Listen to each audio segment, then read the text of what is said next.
Vijay Kumar is UPS Foundation Professor in the School of Engineering and Applied Science at the University of Pennsylvania, and he serves as Assistant Director for Robotics and Cyber Physical Systems in the White House Office of Science and Technology Policy. His research is on robotics, specifically micro-aerial vehicles and multi-robot systems. He earned a Bachelor of Technology from the Indian Institute of Technology and an MS and PhD from Ohio State University. He has been a member of the faculty at the University of Pennsylvania since 1987. There he has served also as a Deputy Dean for both research and education of the School of Engineering and Applied Science.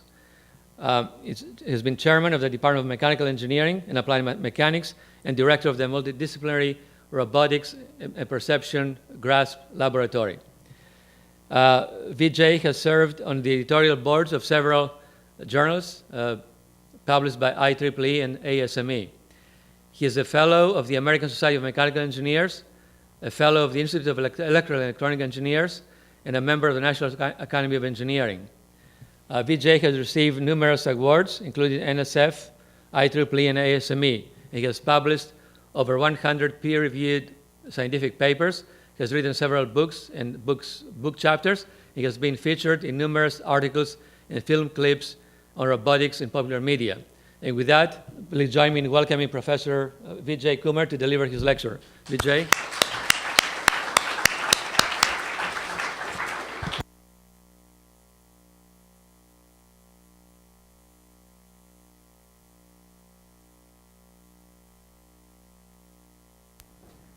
Thank you for that kind introduction, and it really is an honor to be a member of a society as distinguished as the Philosophical Society of Washington, and it's really a privilege to be here today and tell you about some of the work that my students and I are doing on robot swarms.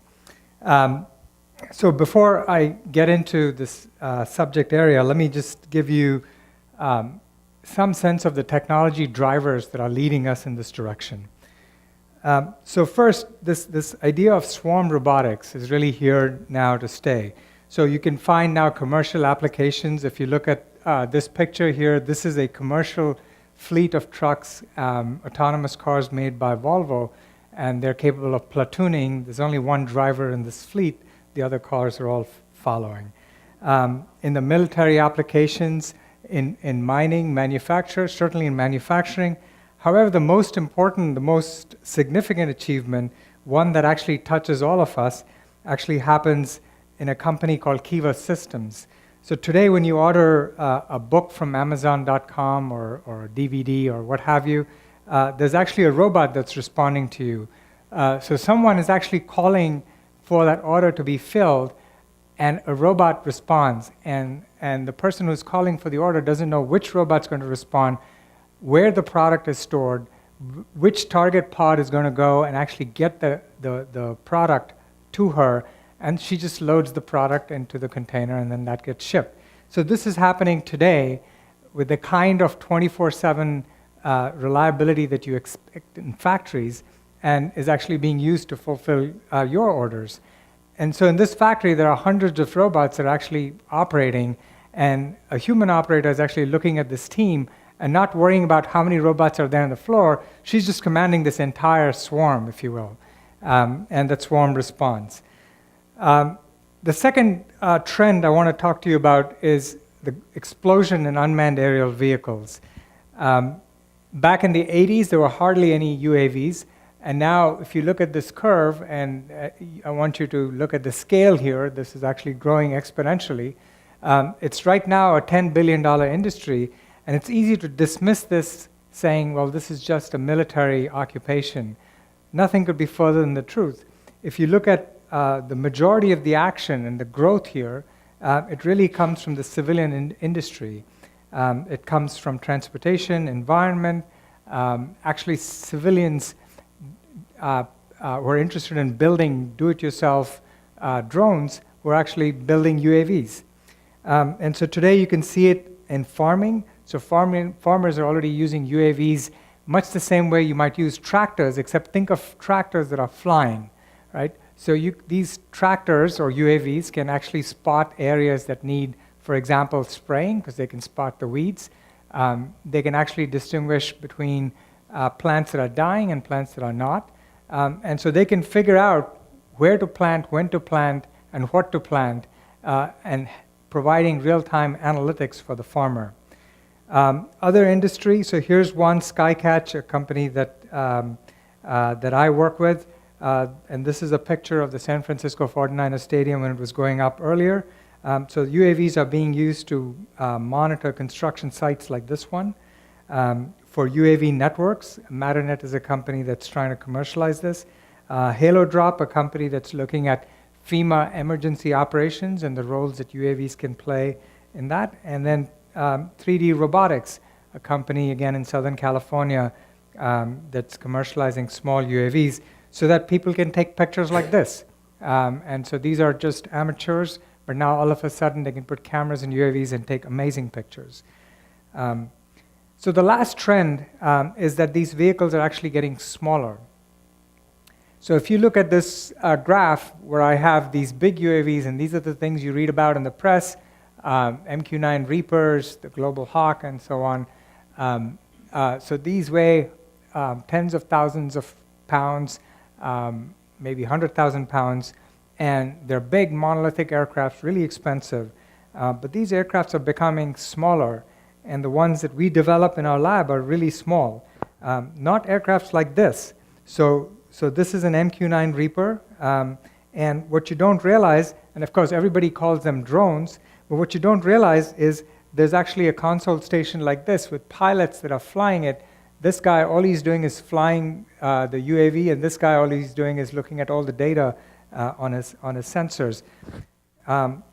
This picture is actually taken in an Air Force base in New Mexico. And so there's a control station here, there's a control station on the ground that's used for taking off and landing. And there are lots of people around the world that are actually networked to this UAV, and they're actually remote piloting it or remote controlling it. And so I want to draw your attention to this quote by General Norton Schwartz, who was the person who really popularized the use of UAVs, and he says it very correctly. We use drones to describe these UAVs, but that's not what they are. They're not unmanned, actually. They're actually remotely piloted. So by calling them drones, you're essentially calling the pilot here a drone, and he's far from being a drone. So these are remotely piloted vehicles, and what we're trying to build are actually even smarter than the remotely piloted vehicles. They're autonomous, and they're small. As you can see over here, and here are 3 UAVs, bless you, 3 UAVs that we built in our lab. This one is the largest one. It's about 1 meter in diameter. It weighs less than 2 kilos. This one is the smallest one, which is about the size of my palm, and it weighs about 75 grams with batteries and sensors and everything. So we're trying to build really small UAVs that can operate in rooms like this, and I'll tell you why in a minute. So the industry that's really fueling this, you can sort of characterize it like as a pyramid. So at the top of the pyramid are the really expensive UAVs. These are the Global Hawks, Predators, Reapers, and so on, and coincidentally colored in black. These are things the military makes. And there are very few of these. I think there are like 700 or something Predators and Global Hawks in the world today. At the other end of the pyramid are devices that we associate with consumer electronics. So because of the falling price to performance ratio of all kinds of chips, you now have inexpensive cameras, inexpensive cell phones, and so on, and that's what's being fueled over here. This industry is fueling that consumer electronics, and out of that comes the toy industry. So you can go up the pyramid, you have a lot of inexpensive toys that don't have a lot of functionality, but kids get really excited by them, sometimes adults too. And so there's a lot of excitement here, but what we're trying to do is really up the functionality. So these are higher end UAVs that sort of build on this technology, not huge ones like this, but you can imagine something where the price point is between $1,000 to $10,000, where you can really use it to perform useful tasks that can benefit us. In particular, we work with helicopters. So these we call quad rotors. Essentially, imagine a cross and imagine 4 rotors. So it's quad rotors because there are 4 rotors, each rotor driven by a DC motor. And there's a lot of electronics that basically tells these motors what to do. And you can put sensors on them. And this is the kind of robot we fly indoors. One of the things you'll see in our lab is these motion capture cameras. And sometimes indoors, we use these motion capture cameras because they allow the robot to get the same information that these big outdoor robots get from GPS. So these cameras look at these reflective markers and are able to feed to the robot the positions of the reflective markers 100 times a second with millimeter precision. So the robot has a very good idea of where it is and can perform very, very precise maneuvers, as I'll show you in a minute. So this is what happens in our lab. The other thing we try and do is, size does matter. What we try to do is make these robots really, really small. And the main reason is if you look at the physics, if you look at the characteristic length, like a radius r, and you ask what happens to the physical parameters, the mass, the inertia, the drag forces, the lift forces, and so on. To the first order, what happens is that the mass reduces dramatically. Actually, the mass goes as the cube of this length. So if I take a robot and make it half the size, the mass actually drops to 1/8.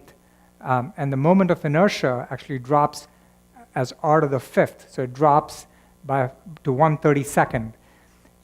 So that makes it really light and easy to operate. It turns out that if you compute quantities like acceleration, how fast the robot can accelerate, that goes as 1/r. Again, a robot that's half the size can accelerate at twice the rate. If you look at the angular acceleration, which is the ability to rotate quickly, that goes up even more dramatically. A robot that's half the size will actually accelerate in the angular direction at 4 times the rate of the other robot. And this is why we try to make our robots small. And I want to show you some of the smallest robots we've built with these video clips. So you'll see that these are the 2 inventors, former students who now started a company, Daniel Mellinger on the left and Alex Kushliev on the right. And you can see the robots they've built. So on the top, you see Daniel sort of throw this robot into the air, and it can quickly stabilize a way a bigger aircraft might not be able to do. And on the bottom, you'll see this robot actually performing double flips, and it performs each flip in less than half a second. So in about 1/4 of a second, the robot accelerates from a stationary position to a maximum speed of about 2,000 degrees per second and to do this flip. So this kind of split-second timing is enabled by onboard computers that are essentially measuring the acceleration, the angular velocity, and in order to stabilize, they're talking to those motion capture cameras that are giving them feedback. So all of this is brought together on a very tight package on board the robot, and of course off board you have the cameras that are helping them out. So why build robots like this? So my biggest interest here is really in search and rescue. So I'll tell you a little bit more about this, but this is a picture that was taken in a building that had collapsed after the earthquake in Japan in March 2011. So we did some experiments in July, and this is a picture from that, and I'll say more about that. The other thing you can do is use these robots for inspection. So here you see a robot monitoring an industrial facility, and it's getting video imagery of the facility. It's able to look at people on the ground, and if there's that white Ford Bronco, it can identify that, track it, and things like that. So very simple application, but very useful, particularly in law enforcement. The other thing we'd really like to do is to be able to use it for first response. So in buildings like this, if you want eyes and ears on the scene, the best way to do it is have robots respond. These are incredibly 3-dimensional buildings, so you really want robots that can fly. They have to operate from outdoors to indoors. And there's no GPS indoors, that's important. And they have to be small so that they can maneuver in these tight spaces. And they have to function quickly. If there's an emergency inside a building, you want to know what is going on immediately and respond to it right away. The last thing is we want them to operate in teams, and this may not seem obvious to you, but one of the difficulties in scaling down, again because of the physics, is the amount of lift you can generate or the amount of payload you can generate drops dramatically. So if you want to carry lots and lots of stuff like sensors, then you really cannot do it with one robot. So you really need robots operating in teams so that they can either cooperatively carry sensors or they can take different pieces of the sensors and carry those. So this kind of cooperation is important for search and rescue. So these are the kinds of problems that my students and I are interested in. And what I'd like to tell you a little bit about now is some of the challenges we face as we develop these kinds of robots. So in particular, I want to spend about 15 minutes telling you about the 4 sets of research challenges that we face. So first, I want to give you a sense of why operating these robots is actually hard, and actually why remote controlling it, even with a joystick, can be hard. Unless you know how the thing actually works, it's actually pretty hard to do this. So let me tell you a little bit about control. So here's a robot. The first thing you want to know is there are 4 rotors. And the only way to control this robot's position and orientation is by controlling the 4 speeds, right? So there are motor controllers that essentially figure out how to rotate each propeller, and then you have to coordinate these speeds to get the right motion. So what's the simplest motion you can perform? It's just rotation, right? So if you want to pitch the robot or roll the robot, depending on how you're looking at it, all you have to do is spin up one rotor and spin down another rotor, and you're going to get this kind of a pitching motion, right? If you want to go the other way, no problem. You just spin up the other rotor, and you can get a pitching motion in the opposite direction. But how about translation? All the rotors are pointing up, so which means the rotor speeds essentially force it to go up or down. How do you go sideways? Well, the only real way of doing it, if you want to go sideways, is to pitch it. So you have to pitch it, and when you pitch it, you can accelerate the robot. And if you accelerate the robot, well, you have to decelerate eventually. It's like you start off, you're heading to the next traffic light, turns red, you got to stop, and you have to put the brakes. Well, there are no brakes here, so the only way to do it is to generate a reverse thrust, and you do that by pitching back. And once you get there, you have to now, again, equilibrate to a rest position, which means you have to pitch back. So all of these things have to happen seamlessly, and you can't rely on a human to do this. In fact, we want to do this all autonomously. So what we do in the lab is we take a fairly complex architecture, and I just want to highlight some of the things we do in this architecture. First, each of these loops that you see is a feedback loop. So what that really means is there's a processor that's listening to a sensor, and then depending on what that sensor tells the processor, it's turning on or off some sort of a motor, right? At the innermost loop, which operates at roughly 1,000 times a second, is a controller that essentially controls the orientation. So much like the human body, where we have sensors behind our ears, the canal sensors that allow us to sense accelerations, and the brain is telling the body what the orientation of the body is. So something similar happens here, except we use accelerometers to do that. And this happens 1,000 times a second, and this is the key to having a small robot like this function in a robust way. At a slightly higher level, the second loop is a position control loop. So 100 times a second, the robot is basically asking these motion capture cameras where it is in the real world, and if it needs to be here, it's going to figure out corrective actions to get to that position. So this is happening, again, at this intermediate level. And then at the lowest level, there's some sort of a planner that's telling the robot where to go.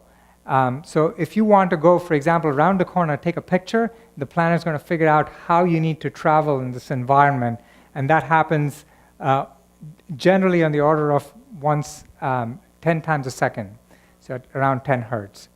So all of these loops are being executed concurrently at different rates.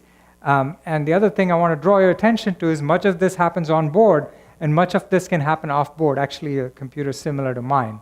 So when you make things small, sometimes it's not possible to do everything on board.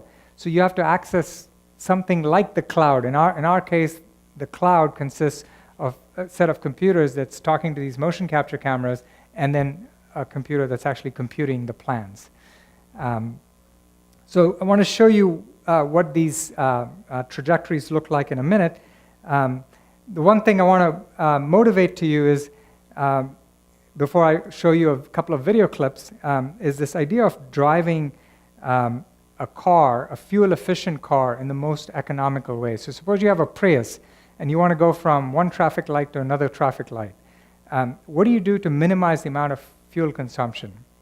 Well, you try to avoid acceleration, right? By avoiding acceleration, you don't press the gas pedal too much, you don't consume too much gas, and then that results in an efficient motion. So our robots do something similar, except acceleration is not enough for this kind of a system. They have to look at what is called the snap. So the snap is the second derivative of acceleration. So you start with position. The rate of change of position is velocity. The rate of change of velocity is acceleration. The rate of change of acceleration is jerk. And the rate of change of that is snap. So by minimizing snap, and you have to believe me that I know what I'm talking about, you actually get efficient motions. But rather than pursue that line of argument, let me show you some of the results we have in this area. So here's the minimum snap trajectory. And starting from position A, going through position C to an intermediate point B. So this is the smoothest trajectory you can find, going between these points. And it's, again, you have to trust me, this is the most efficient trajectory. It turns out that we can compute these trajectories in spite of the complicated nonlinear dynamics. We can compute it several 10 times a second, so tens of times a second. So this particular algorithm runs at about 20 hertz, and you tell it that you want to go from here to here, through this point here, and it can compute the fastest trajectory, and yet being the most efficient trajectory. And so in this particular case, it's pulling about a couple of Gs when it rounds that corner. So again, split-second precision and dynamic performance. And in our video, in our experiments, if you put obstacles, this is something it can do too. So these are hoops, which if the robot knows where the hoops are, it can go right through this. And in fact, these minimum snap trajectories can be computed even if the hoops are moving. And you'll see Daniel throw the hoop into the air. The robot knows where it is. It can actually sort of thread the needle or go through the hoops. Again, a good talent to have. Jumping through hoops is always a good thing. So this is one of the things we work on, is to plan trajectories and execute them autonomously with this kind of precision. So however, I've just told you this story that I want to go into buildings and do search and rescue operations, first response operations. Well, if I go into a building, I'm not going to have these motion capture cameras set up carefully like I have in my lab, giving feedback 100 times a second. So what do I do there? So that brings me to my second challenge. And the second challenge is, how does a robot know where it is in the real world, right? So in cars, we have GPS. I mean, we're outside with our phones. We can roughly localize ourselves using a combination of GPS and cell phone signals. How does a robot do that?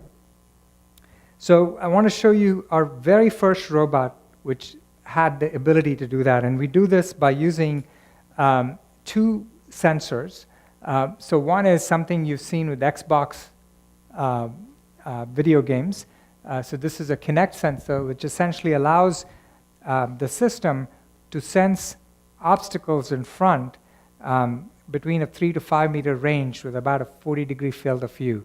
So it's great if you have kids jumping in front of the TV. This works great. Also works for our robots. So it can see things really close and avoid it. The other sensor here is a laser scanner that essentially shoots out infrared laser beams and is able to look at the reflections and estimate distances to obstacles through a 270-degree field of view. And this allows it to essentially determine what's around it in the environment. So armed with these two sensors and armed with onboard accelerometers and gyros, the robot is able to localize itself. And earlier I showed you this picture. Now what we're trying to do is to have the same picture be implemented, but now instead of having the position and the velocity, the orientation, the angular velocity, et cetera, come from the motion capture cameras 100 times a second, what I'd really like to do is to have the same thing come from these sensors. So how do we do that? So before I tell you how this actually happens, let me show you a simple cartoon that illustrates the mathematics. And this really is high school math, right?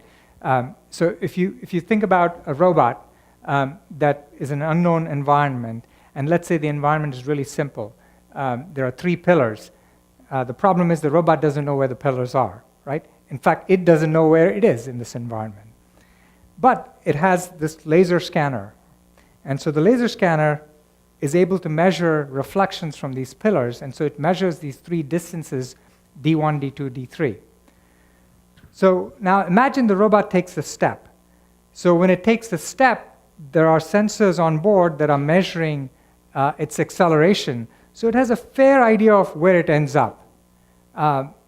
It has a noisy estimate of what that translation is.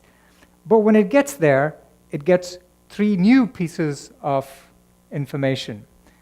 So now what you have to do is to imagine yourself writing down all possible equations with geometry or trigonometry. The things that you know are D1, D2, D3, this D1 prime, D2 prime, D3 prime, and you also know delta x. And what you have to find out is where the pillars are with respect to the robot and how much it's moved. And again, keep in mind, all these estimates are noisy, so there's a little bit of probability theory involved. But from this geometry, I want you to believe me that we can do this. In fact, the robot can do it. And it can do this 100 times a second. And so that's the key idea. And so we're trying to concurrently estimate the location of the pillars, which has sort of 6 variables here, and then the displacement of the robot, 2 more variables. So a total of 8 variables from all these measurements. And this happens, again, at every one of those iterations 100 times a second. So this, by the way, we call simultaneous localization and mapping. Because not only are you figuring out where you are, you're also mapping at the same time, right? So you're doing this simultaneously. In the robotics community, of course, we love acronyms, so we call it SLAM. So the robot slams its way, 100 times a second. And so here's a picture that shows how that works. And so this is work of Frank Shen and Nathan Michael. You could see this robot take off outside a building, no GPS. And what it sees is actually what you see over here.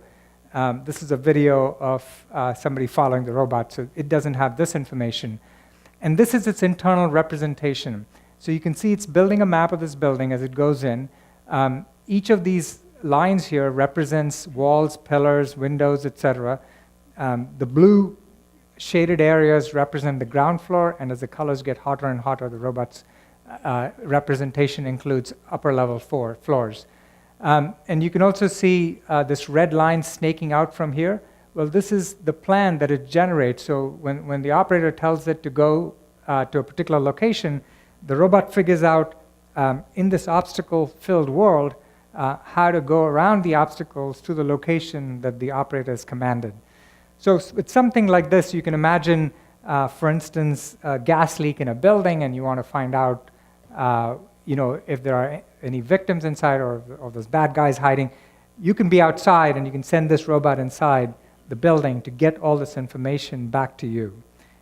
So this technology is being now tested. So this is no longer a laboratory prototype, but really something that you can actually use in a real setting. What's the downside of something like this? Well, I told you that I wanted to build these smaller robots to make them more agile and make them more maneuverable. So the problem is now we've ended up with something that's close to 2 kilos and consumes about 400 watts. So 400 watts is like 5 or 6 light bulbs. That's a lot of power. So this is not where we want to be. And so this sort of brings me to the third challenge, which is how do you reduce the amount of weight, and how do you supply the power that this kind of robot needs, and yet have it be really small. So before I get into that, let me just show you a chart that essentially plots all currently available lithium polymer batteries. And in this plot, what you see on the y-axis here is specific power, which means the amount of power per unit mass. And on this axis, you see specific energy, so which is the amount of energy per unit mass. And you'll see that all these lithium polymer batteries are in this band here. So if you look at the robots that we're building, and these are robots that barely last about 20 minutes, the kinds of batteries they need are right over here. So what we need are batteries that actually allow us to go up this way and allow us to go that way, right? So in comparison, if you look at humans, so this picture is a cross-section of adipose tissue, fat that we all carry in our bodies. So we are way off scale here. The amount of stuff we can carry per unit mass is huge compared to these lithium polymer batteries. So to get the kind of endurance that biological systems have, it's just very, very difficult with the best available batteries. The other thing we're off scale is actually the amount of power we need. So I'm going to isolate the two athletes the first one is Usain Bolt, the second one is Lance Armstrong, and please, no jokes about steroids. With steroids or without steroids, he was a pretty good cyclist. And so this shows you what Usain Bolt had to consume, about 20 watts per kilo, and Lance Armstrong is even less than that, 6 watts per kilo for about 20-minute stretch. And you can see our robots are way, way inefficient, right? So we have two problems. First, we'd like to carry fat on board instead of lithium polymer batteries. And second, we'd like to be efficient as Bolt or Armstrong, right? And the problem is we don't know how to build those robots as efficient. And second, there is no chemistry that allows us to be all the way on this side. So those are two challenges we face. And there's no easy way around either one of these challenges, at least in the short term. But the one thing we can do is think about the fact that each of these axes, if you look at the numbers here, they're divided by the mass. So nothing says that you cannot try to make it lighter. So the question is, how can you make things lighter? Well, if you go back and look at the robot that I just showed you, the majority of the weight really comes from this big laser scanner and the Kinect sensor. So what is something that we all carry that actually allows us to measure things in the environment, right? Our cell phone. So if you think about our cell phone, it has, most cell phones today, smartphones have 2 cameras, it has an IMU, a GPS, and a processor that's pretty darn powerful. And so we took this idea and we started asking ourselves, what if we could build, and I call this a flying cell phone. It doesn't look like a cell phone, but the hardware on this is actually roughly the same as what you would get on the cell phone, minus the 4 propellers, right? And so what you have here is 2 cameras and an IMU, and we managed to get this weight down to 740 grams, and from 400 watts, it's now down to 120 watts. So with a robot like this, you can do roughly the same thing that you did with the laser scanner. You can look for features in the environment and track those features and essentially do SLAM.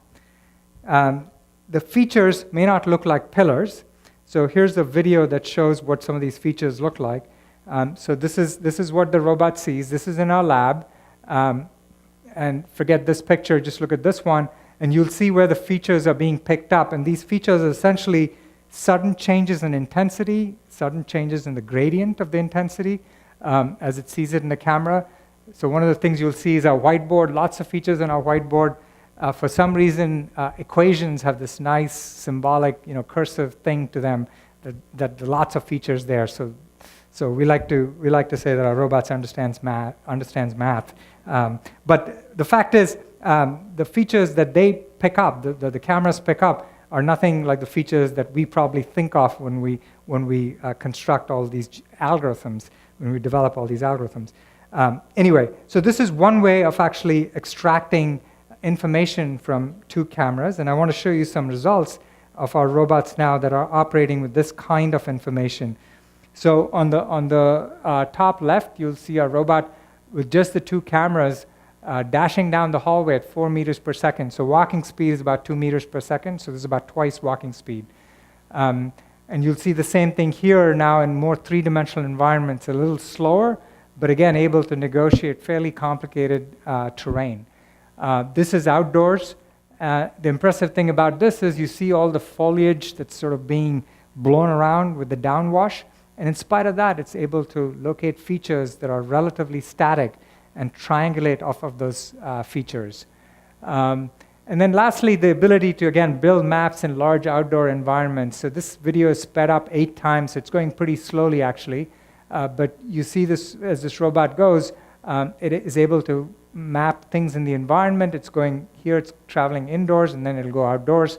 And it creates this map, and it transmits this back again to a human operator, like in the previous video I showed you. And again, the idea is you now have the same technology, but in a lighter package, something that's safer and something that's more maneuverable. So that's sort of the third technology area. And then the last one is, I told you a little bit about why we might want to work in teams of robots, but we're really interested in taking these small robots and building lots and lots of these. So why would we want to do that? So here are some applications. So first, the work of a former PhD student, Quentin Lindsay, who sort of looked at these. I'll play this sound for a bit. So now it's getting sped up. But these robots are engaged in construction tasks. So they're presented with roughly the same kind of information that a child using a Lego booklet might look through and say, oh, this is a blueprint, let me try to build that. So what these robots are able to do is to figure out which block to pick up, which truss-like element. The fastening problem is actually very simple because there are magnets embedded in them. But the robots figure out what part to pick up, where to place it, who gets to pick that up, and who gets to place it, and things of that nature. And all of these things happen. So there are 3 different experiments that I'm showing here. But all of this happens with 0 human intervention. So one application of these swarm-like teams is the fact that you can do fairly complex tasks and you can do them in parallel. Another application is that you might actually use them to pick up objects that they individually cannot pick up. And see, these are some experiments that show how, in this case, every robot has a payload of about 100 grams, and they're able to collectively pick up payloads that are about 250 to 300 grams. So these kinds of things can be done, again, only if the robots actually talk to each other and they collaborate to perform these tasks. But more generally, we're really inspired by nature. So these are some pictures taken during a spring evening in Denmark, about a half hour before sunset. And these are about 1 million European starlings coming together to form these incredible formations. And so we'd love to be able to do things like this just from a scientific perspective using our small robots.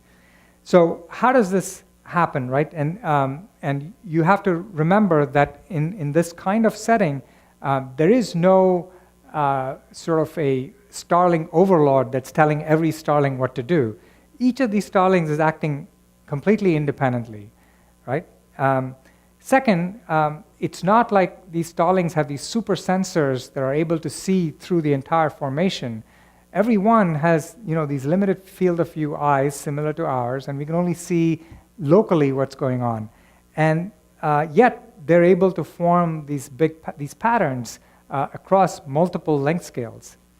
The last thing is this paradigm of what I would call anonymity, which is these stallings, and therefore our robots, we want them to be anonymous. In other words, we want them to be agnostic of who their neighbors are. We want just them to interact to the presence of neighbors without worrying about who exactly our neighbors are. So we've taken sort of these three organizing principles and tried to see how we can build large-scale teams using these ideas. Not telling every robot what to do, but instead telling the team what to do. And the robots sort of understand how to interpret the large-scale, the command at the higher level, and translate that into their own actions. And then one last video, which again shows 20 robots, controlling their formation. And as before, these formations can be 2D, they can be 3D, and you can really have very complex shapes if you wanted to, and adapt those shapes if you see obstacles, for example, squeezing through doorways. And again, in this case, the feedback is coming from the external motion capture cameras, but the decisions are being made without any human intervention. And here you see this figure 8 pattern, and I don't know if you can see it, these robots come really close to each other as they pass by. But we can create these kinds of patterns and control individual robots as well as the team with a lot of precision. So why, other than creating all these cool videos, so why would we want to do something like this? So as I said earlier, we really want to think about first response type applications. And going back a couple of years, again, these were our experiments in Japan in one of the collapsed buildings. And you can see this is a collaboration with our Japanese colleagues at Tohoku University. This ground robot you see is actually their robot, and this is our robot sitting on top. And the idea is very simple.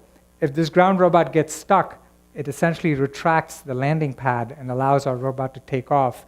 And here you can see a room with a collapsed doorway and this bookshelf with this wall with all this stuff falling over. There was no way to look on the other side of the bookshelf. Well, our robot has no problem navigating, going up, and mapping the interior of that area. So one of the reasons we like this teaming up between this ground robot and the aerial robot is because our robots, as you know, consume a lot of power, and so we program them to be lazy. So whenever possible, they hitch a ride on this ground robot, which actually has much bigger batteries and consume less power. But when the ground robot gets stuck, it releases the aerial robot and is able to do its thing. So using this tandem, we were able to build maps like this. So here what you see is the 7th floor, the 8th floor, and that's the 9th floor of this building. But maps like this can be obtained completely in an autonomous way. The one problem, of course, is maps like this take a lot of time to develop. In fact, this experiment took us about roughly 2 to 3 hours to complete. And what we'd really like to do is to be able to do this in 2 to 3 minutes, or maybe even 2 to 3 seconds, having lots of robots fly through the space. Again, very short duration missions so that battery life and power, et cetera, are not constraints. Get the information as quickly as possible. And you can only do this by building small robots that can cooperate to perform tasks like this. So this is where we're going. So I know it's getting a bit late, so rather than drag on with more technical details, I also thought I would tell you a little bit about the lighter side of what we do, which is I think there's a lot of potential to use robots for entertainment. So I want to show you a video that we created last year, and some of you may have seen this. It got a lot of hits on YouTube, but I don't know, maybe it was all the Chinese that were watching it, I don't know. So this is a video.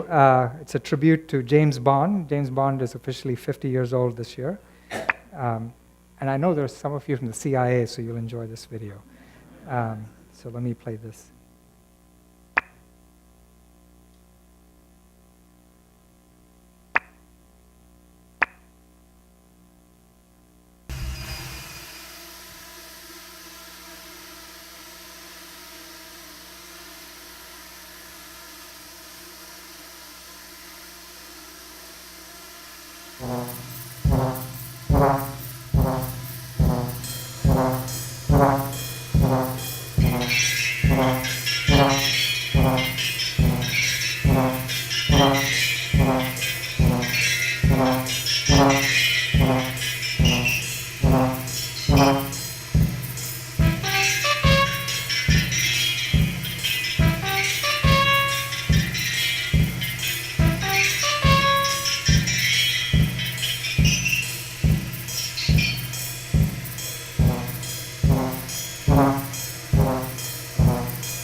So, everybody is now very critical of us working on aerial robots. They confuse it with drones or remotely piloted vehicles. And actually, we have a lot of demonstrations these days outside our lab.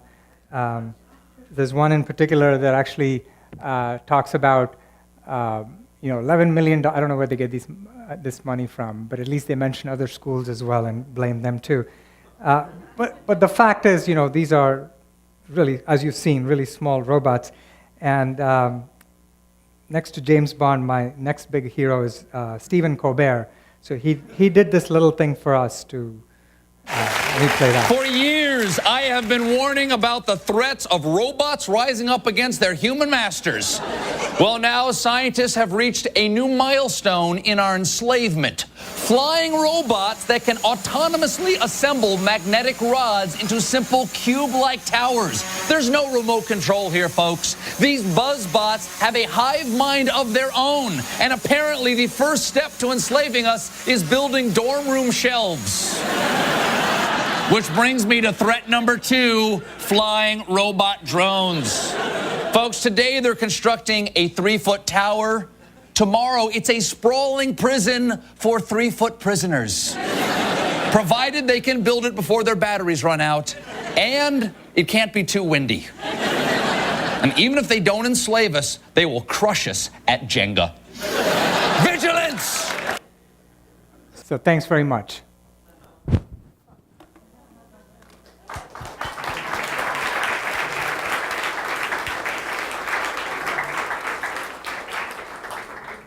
Thank you very much. We have time for some questions? Sure. Yes, we have 2 microphones, this and another one. Please raise your hand and stand and indicate your name and your membership. Let's start. Okay. Oh, wait a minute. The microphone is coming. So state your name and whether you're a member of the society or not. Yeah, go ahead, Al. My name is Al Ehrlich. I'm a member of the society for many years. And I have a couple of questions, if I may. First of all, what is the means of communication between the robots? Is it IR? Is it? No, it's standard wireless communications, 802.11. Okay. And actually, we use something called Zigbee. So Zigbee radios are the simplest form of radios you can buy. And when the robots find their way up many flights of stairs and build a 3D map, do they have a map of the building? No. They have nothing, because we don't know what's inside the building. So it's even if trial we and- did, after an earthquake collapse, you wouldn't know anything about So it. it's trial and error, plus It's not trial and error. It's this process that I described to you. By shooting out the rays, it does the mapping. and the laser is that optical? That the lasers? Yeah. Okay. Yeah. With 2 cameras, so it's So there are two different solutions I showed you. One had the laser and the Kinect. The other one I showed you just had the two cameras. With the program to distinguish edges and all that stuff. Yeah. Thank you very much. Mm-hmm.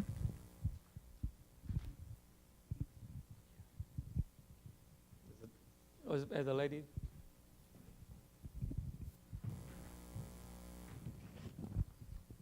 Not a member. I'm Ann Field from the Space Telescope Science Institute. But Can you I speak was loud? I was curious. Like this? Oh, thank you. I was wondering if the robots have temperature sensitivity to a surviving individual, radiating body heat versus a corpse, in the case of trying to determine who survived a catastrophe. Yeah, our robots don't have it, but it's not too hard to imagine them carrying infrared sensor. Certainly for agriculture applications, you're sensing the heat of the crops, and to distinguish between live organisms and corpses would be easy to do. We don't have any of our robots equipped in that way, but that would be really easy to do. Yeah. Okay. Rudy? Your drones do not have GPS on them.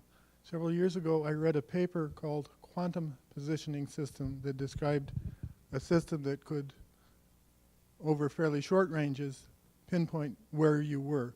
Would something like that be of value for these drones? Well, any kind of localization system would be useful. The big difficulty is if you take GPS type systems, as you know, GPS is very brittle. You go near tall buildings, there's dropouts, and you cannot rely on them. As human beings, we do extraordinarily well because we don't use GPS. GPS is only an aid. We don't rely on it. We can still function, hopefully, without GPS.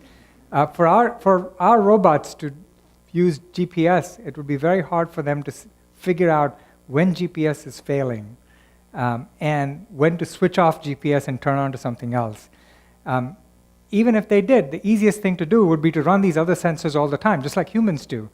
When you're driving a car, hopefully you're still paying attention to all the street signs, and hopefully, and you're keeping track of where you are. So that's why we don't use global positioning systems. But any kind of reliable localization system would work. So indoors, actually, you cannot beat the motion capture cameras we have. Let's go in the back there.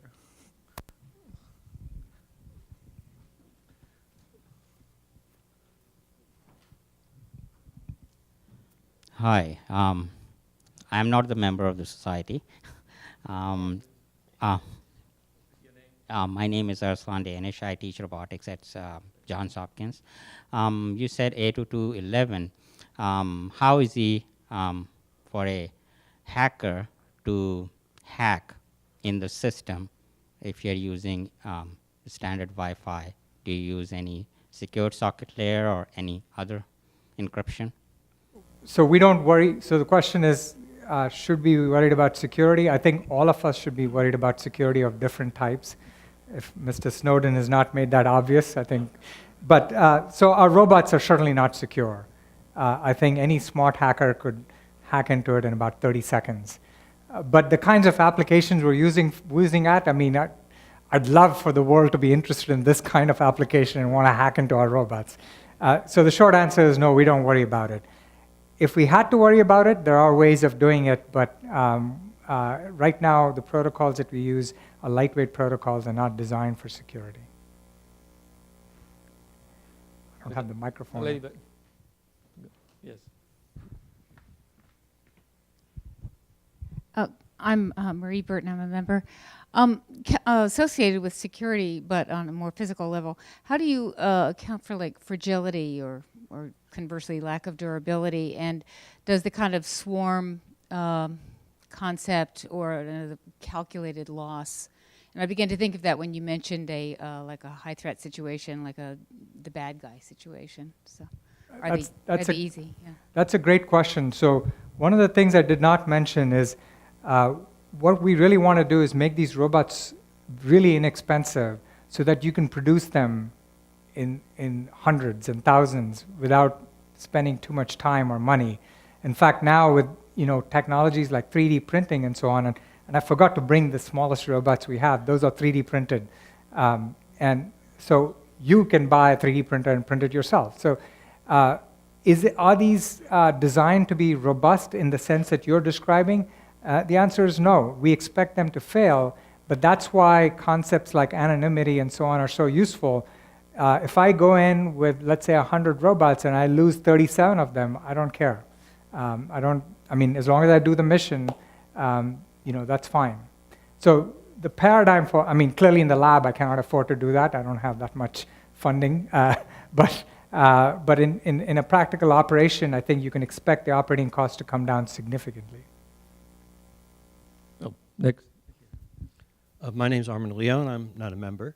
Some of your robots look like insects, and I'm wondering if, as a person way out of this field, if there's any research going on putting controls onto living organisms like insects and using them as your carriers and search objects. Yes, there are people who are actually interested in this sort of intersection between neuroscience and robotics, both in the sense of using the brain to control mechanical things and also to implant electromechanical controls in living objects, like for example, cockroaches.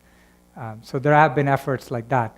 So it depends on what you're trying to do. I think there are a lot of interesting research at that level.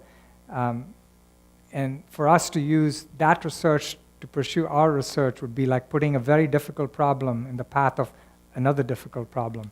So we use, this is why in response to the previous question I said, we use off-the-shelf technologies, things that we can quickly assemble to create new prototypes, because for us that's important. Let's see the gentleman in the back there.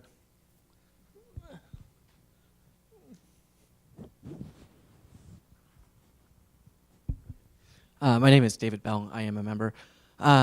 With the flying drones or robots, you have weight constraints. Have you looked at other applications like underwater, where you wouldn't have weight constraints, where you could build larger robots with more power for other applications? No, we have not looked at underwater applications per se. There are other people that are doing it, and there are certainly, with underwater robots, you can also think about gliders, which have the ability to function for long periods underwater. And in fact, they are being used now mostly for environmental applications, such as measuring water salinity, oxygen content, and algae blooms and things of that nature. So yeah, there are people who are working on those kinds of problems, but we don't do that. Yeah. Anybody else? Okay, the front. Yeah.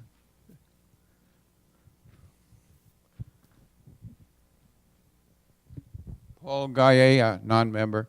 I just wonder, what is the state of the art if I wanted to perform some mischief, either using these or even a model airplane, and fly over the White House or over Area 51? Does it exist? What could I do? I assume these are anonymous. No one would know where the ground controller is. And what can you do in that? Right. So this is a great question. I think there are a lot of. I just touted the fact that all of this is built off-the-shelf technologies, and there's no reason why an adversary couldn't go in and build aircrafts and strap on C5 explosives and do a lot of damage. And I think we should all be concerned about that. I think the one saving grace is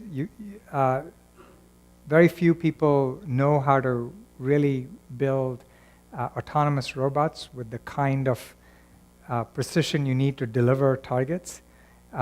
There's a lot of people who know how to do remote control, but if you're remote controlling something, you have to be within line of sight. It's very hard to do it without that. The military does it with satellites and all kinds of infrastructure. I'm thinking also of model airplanes and to take pictures, for example. And you can do that too. So we take pictures, you can do it, except again, you have to have line of sight. So if you're in a sensitive area, the way to prevent this kind of intrusion is to make sure there are no areas around you where people can fly planes from, and you simply guard those areas. But I think downstream, you'll have people who can build autonomous vehicles, and then you really start to you have to start worrying about this. Bob Hershey, I'm a member. How much is each of the robots aware of its neighbors? Does it have a count of the whole squadron, or just the ones it can see?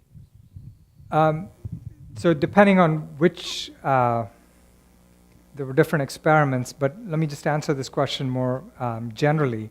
In all of these algorithms, you never have to know what the entire team's composition is.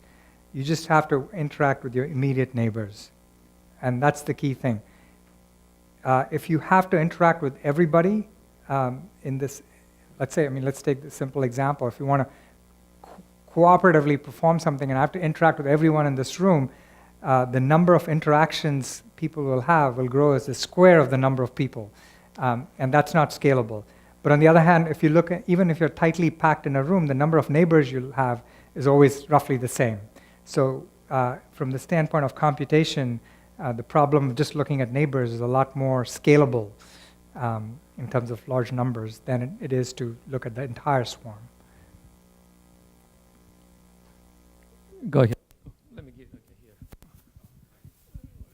here. Barry Sperling, not a member. I was just concerned about the design characteristics that you thought about before you started all this, in terms of the fact that you could have, say, 3 rotors or 5 rotors.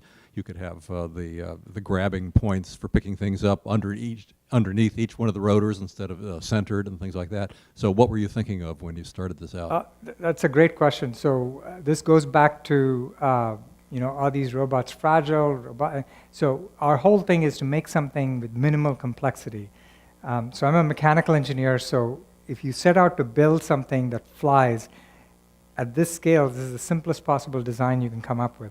I can prove to you that with 3 rotors it will not fly. With 5 it will, but that's 1 extra rotor, and why do I need it?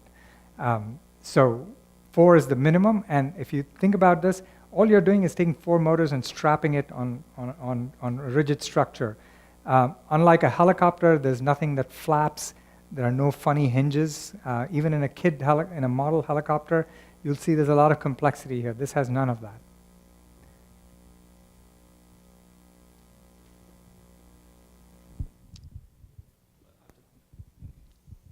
One more question. Will these work in Wi-Fi with jam area, like if you have like Wi-Fi jammers around like sensitive areas? You're really into security. So on one level, no, it will not, right? If there is no communications, then it's hard to get these robots to actually function as a team. However, each one of our robots, so even in the lab, sometimes funny things happen. We found out actually when we were filming this thing with PBS, we found out that this wireless radio mics, that the kind I'm wearing, actually this is not wireless, but the radio mics are actually interfere with the wireless, and we found that there were packets drop and so on. So we couldn't do the experiments, but the robots didn't crash because they're used to being disconnected, and they have sort of safe behaviors that they resort to if they notice that they're falling out of communications. But if there's no communications, there is no way you can get a whole bunch of people to coordinate unless you do it by looking at each other. And for our small robots, we just don't have the sensors to keep situational awareness of the entire neighborhood. But we don't work on security. Hi, Chris Imbriano. I'm a PhD student at the University of Maryland, and I'm not a member. For some sort of biological systems like ant colonies, your ants are sort of simple mechanisms that operate under simple rules, but then the colony itself displays emergent behavior. Have you used enough drones at one time to to discover some emergent behavior, or do you anticipate any emergent behavior of your drones? That's a great question. So what I was trying to describe for the birds is roughly true for the ants as well. So you can do this two ways. You can say, let's program these rules in, and let's see what emerges, right? Another way of doing it is say, I want this to emerge what the rules should be, right? And that's what we try to do. So for us, we have very definite missions. We want to fly in a formation, go through that door, go out the next room, map that, come back, do this. So we have no time for things to emerge. I mean, no doubt there's a lot of people that are interested in the scientific question of what emerges if I program these rules in, but we're more interested in this inverse question. But the question you asked is very related to what we do. Hi, my name is Gary Thomas. I'm not a member yet. I still need to pay my dues.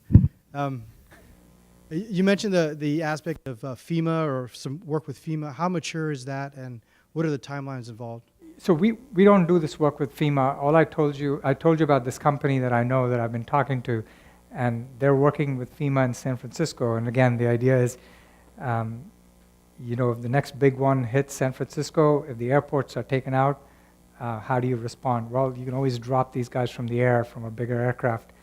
So they're very interested in just getting eyes and ears on the ground as quickly as possible. And that, I think we know how to do it. So the question really is building up the infrastructure to deploy all of these things. So is it mature? It depends. I think a lot of these things have to do with how you set up the infrastructure, how FEMA is organized, whether they want to use this or not, and I'm not an expert in this area. Any other questions? Oh, okay. My name is Nathan Bernash. I'm not a member. I'm wondering, what path do you think you'll need to take to get away from the fixed optical tracking systems against, well, it's not a green screen, but I guess it's a white screen, where you get this instantaneous, very precise feedback for positioning for these, for your swarms, to where they, they're moving in a, what you would expect to see in the environment that they'd be flying in. You mean in terms of swarm behaviors? Well, not so much swarm behaviors, For but individuals, we can already do this. We can also do it with multiple. Well, it seemed like some of the most impressive aerobatics they were doing was in an environment just like this on the screen. So how do you take that out of the lab, so to speak? What do you think you would need to invent or discover to make that happen? Well, I'll give you precise numbers. So the reason it works with those motion capture cameras is because we get 100 hertz update rate with errors which are of the order of millimeters. So if I do it with cameras like cell phone cameras appropriately spaced, then the errors I get are roughly of the same magnitude. It's about twice or 3 times. And I can get 100 hertz update rate. The problem is the packaging is a lot bigger. So if the packaging is bigger, it's much harder to do those kinds of things in a laboratory environment or even in a space like this. By packaging, I mean the size of the robot, right? And so I think it's not that we cannot do it. It's just, in academia, you demonstrate one idea and then you move on to the next thing. So the question you're asking is, can I demonstrate this idea that I've already done with a new kind of, the new set of sensors? And the answer is I probably could do that, but I'd rather try to attack real applications now that I've demonstrated that. And so it's not something we've paid a lot of attention to, but I believe we could do it. Well, thank you very much. Thank you.